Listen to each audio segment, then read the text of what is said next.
activamos a todas las Cruces Rojas del mundo que nos pudiesen ayudar y la verdad la respuesta ha sido abrumadora, ha sido conmovedora. Aquí tenemos a la Cruz Roja de Costa Rica, a la Cruz Roja de México, a la Cruz Roja de Qatar, a la Cruz Roja colombiana, a la Cruz Roja alemana, a la Cruz Roja española, es decir, a la Cruz Roja de Aruba. Si te las nombro todos perdería alguna porque el apoyo ha sido masivo y extiendo mi agradecimiento porque como Cruz Roja nos han acompañado en esta respuesta. Este escenario ha sido muy complejo por muchos factores, tipo de estructura, el tipo de colapso. También tenemos edificaciones a los costados que se están desplazando. Entonces debemos de tener como mucho cuidado para poder accesar y obviamente el riesgo de no tirarle alguna piedra, escombros.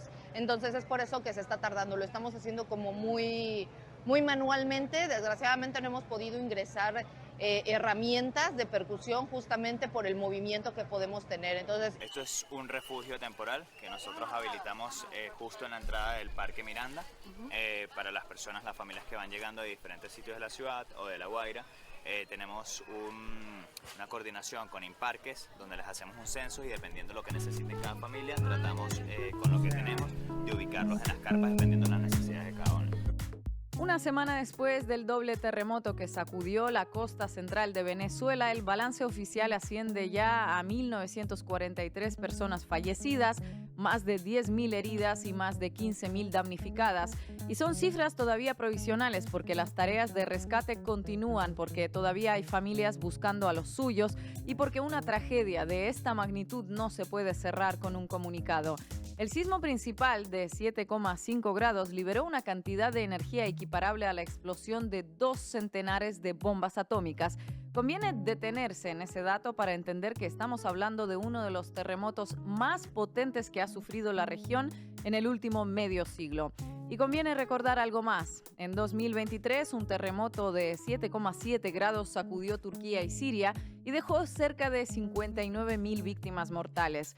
El terremoto de Japón de 2011, el de Fukushima, se saldó con alrededor de 18.000 muertos. El terremoto de Haití de 2010 se llevó la vida de unas 300.000 personas. ¿Por qué es necesario recordarlo hoy? Porque ante una tragedia de esa magnitud, lo mínimo que debería imponerse es una cierta decencia. Pero no, porque hablamos de Venezuela y cuando hablamos de Venezuela para una parte de la maquinaria mediática occidental, ni siquiera un desastre natural puede ser simplemente un desastre natural. Tiene que convertirse inmediatamente en un arma política. Mientras el pueblo venezolano se movilizaba para levantar escombros, atender heridos, donar sangre y enterrar a sus muertos, empezamos a leer y escuchar que los derrumbes, las muertes y la tragedia provocada por uno de los sismos más potentes de las últimas décadas eran en realidad culpa del chavismo, que las viviendas colapsaron porque fueron mal construidas en el marco de la Gran Misión Vivienda, que el caos y el desgobierno multiplicaron las víctimas, que la culpa es de Maduro, que la culpa es de Chávez, que la culpa es del comunismo, que si hubiese gobernado la derecha, al parecer las placas tectónicas habrían sido más moderadas, más institucionales, más respetuosas con el libre mercado. Estamos en ese nivel. Un pueblo sufre una tragedia sin precedentes y los mismos de siempre corren a convertir el dolor en propaganda.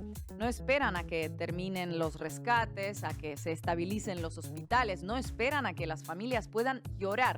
No, primero el titular, el encuadre, la oportunidad de golpear geopolíticamente a un país que lleva años sometido a una guerra económica, mediática, diplomática y financiera. Si se cae un edificio en Turquía, se habla de negligencia, corrupción urbanística, normas antisísmicas y magnitud del desastre. Si se cae en Venezuela, se habla de socialismo.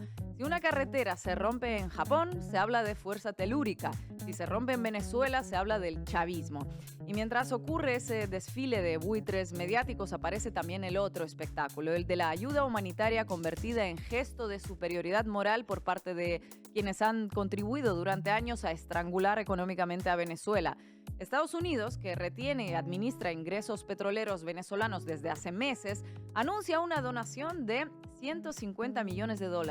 150 millones, menos que lo que vale la mansión de Trump en Mar-a-Lago, ese club donde se reúne buena parte de la extrema derecha mundial para conspirar con aire acondicionado y vistas al jardín.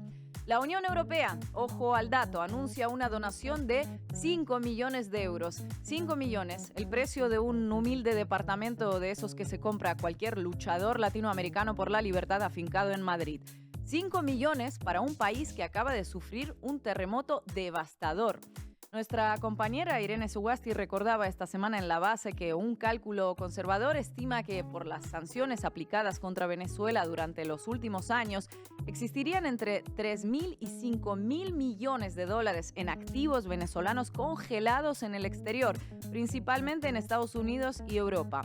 Entonces la pregunta es bastante sencilla. ¿Por qué no se liberan esos recursos para que Venezuela pueda planificar su reconstrucción? ¿Por qué mandar ayuda humanitaria a cuentagotas en vez de permitir que un país gestione su propio dinero? ¿Por qué presentarse como benefactores mientras se retienen los fondos que podrían financiar una respuesta mucho más amplia, mucho más rápida y mucho más soberana?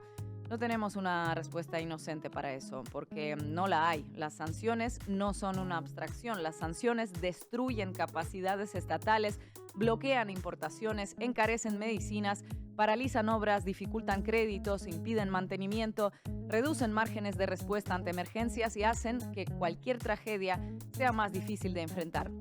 Y luego, los mismos que aprietan el cuello aparecen con una botella de agua y piden aplausos.